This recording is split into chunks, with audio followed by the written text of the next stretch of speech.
Kurniakanlah dapat melihat wajah mulia Nabi Muhammad di dalam mimpi walau sesaat, agar rindu kami terubat.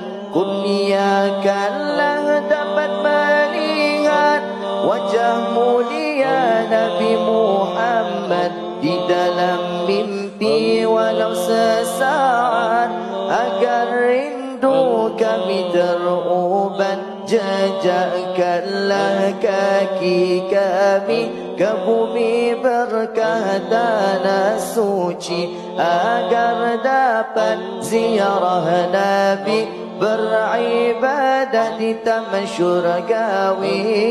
Marhaban ya Rabi', marhaban syahral anwar.